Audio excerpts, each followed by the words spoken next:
One of the reasons why the NFL ultimately agreed to make this change, I believe, and I'm told, is because the union and the NFL continue to negotiate further changes to the protocol that will make it easier for the guys who are currently off to come back. We saw the change on Thursday that makes it easier for people to return.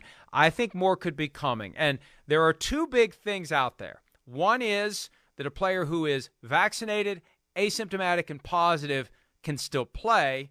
And the other is if you're vaccinated and asymptomatic, you don't even get tested at all. Not once a week, not once every 2 weeks. You don't get tested at all as long as you're not sick.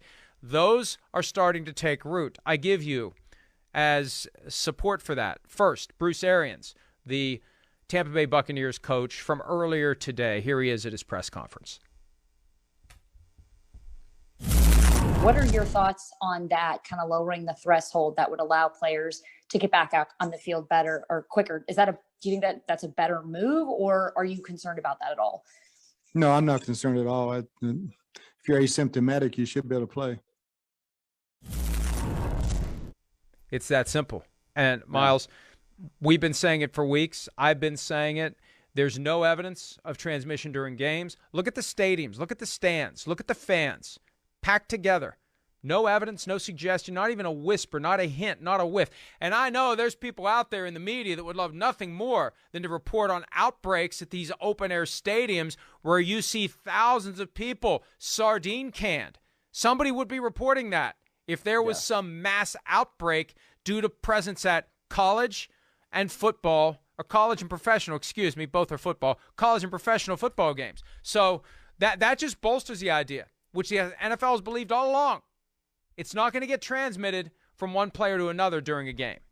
Well, not only that, but look at the opponents that you had last week with the teams that have these outbreaks now, right? I mean, the Browns played the Ravens. The Ravens aren't having an uncontrolled outbreak. You know, Washington played the Cowboys. You're not seeing any kind of numbers from Dallas either. And the Rams, they played the Cardinals, right? And so some of this stuff that was going on with the Rams, that started earlier on Monday or earlier during the weekend, right? Because you had Rob Havenstein test positive, and then he was out, and then Darrell Henderson, and he was out, and then Jalen Ramsey the morning of the game. So these things started last week, and you've not really seen much coming out from the Cardinals. Now, I know Rodney Hudson, I believe, went on the COVID list, but it's not like the Rams have really any defensive linemen going on the COVID list themselves. Sebastian Joseph Day is on there, but he wasn't playing last week. He's been out due to an injury for a number of weeks now. So I think that only kind of supports that thought that this thing is not transmitting from one player to another during games. Players aren't getting the virus from each other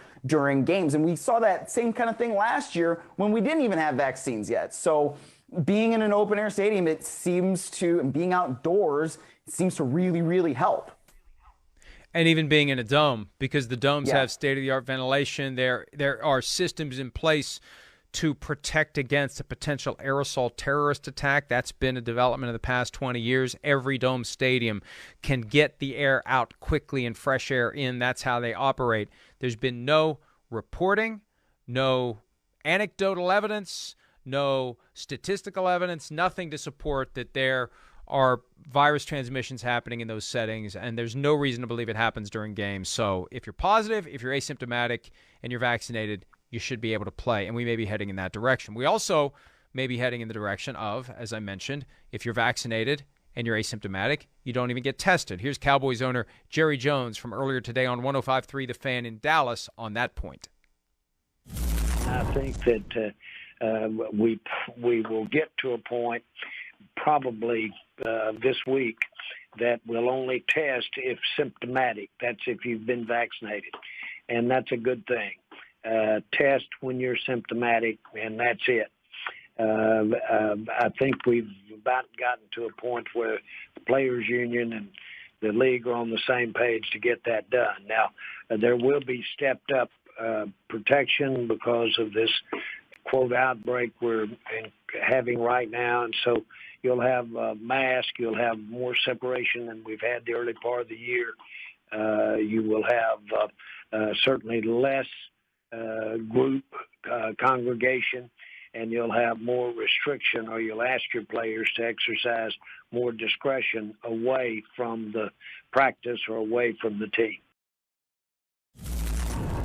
And look, that makes sense because masks in the facility, it's more of a confined space. Social distancing in the facility, it's more of a confined space. Activities away from the facility, restrictions there, those are all back in force. The NFL believes most of the positive cases are coming from not the facility, but community spread. It's on the field during games where it's not an issue. Now, there will be a challenge in getting the players to the stadium, especially for road games. If you've got a guy who's positive, who is asymptomatic and vaccinated, how do you get him there? But once he's there, he should be allowed to play. And I think we're moving in that direction, and we're moving in the direction of not even testing these guys who are vaccinated and asymptomatic because of the fact that, you know, if you throw in these other protections, it doesn't matter if they're positive. And if everybody's vaccinated, see, I think what's going to happen in the offseason, Miles, I think the union rank and file are going to get heavily involved here. And my guess, and this is just a guess at this point, there will be provisions on which the union votes, and all it takes is 51% or 50.1 or 50.001, one vote over 50, that if you're vaccinated and asymptomatic, you don't get tested. If you're vaccinated, asymptomatic, and positive, you can play. And vaccination mandates. This system that we're talking about, the suggestions from Arians and Jones, becomes a lot more practical if everyone's been vaccinated. And if you've got 96% of the guys who are choosing to be vaccinated, my guess is you'll have at least 50.1% who choose to vote in favor of mandatory vaccinations because they're already vaccinated and are committed to staying properly boosted and vaccinated going forward. Yeah, that makes a lot of sense, Mike, because at this point, like, I don't think anybody wants to, A, have games to be rescheduled, postponed, or B, have to miss games, right? I mean, because that's another part of the thing where it's like, well, I thought that they would forfeit. Like, A, that was supposed, that, to me, the way I read the whole you're going to have to forfeit thing that was in the memo and then the protocols from before the season, that was almost more of a threat to get players to get vaccinated because it said that the forfeit would come from an unvaccinated, uncontrolled spread that happened in the team. So if you're vaccinated and the spread happens and then, you know, you have to work to postpone a game or something like that, which frankly, I think through the first 14 weeks of the season, we really didn't think was going to happen, then that never was going to result in a forfeit anyway. So I think that may not have been explained to people. Maybe they didn't read the full letters of the text in order to truly understand what that was about. But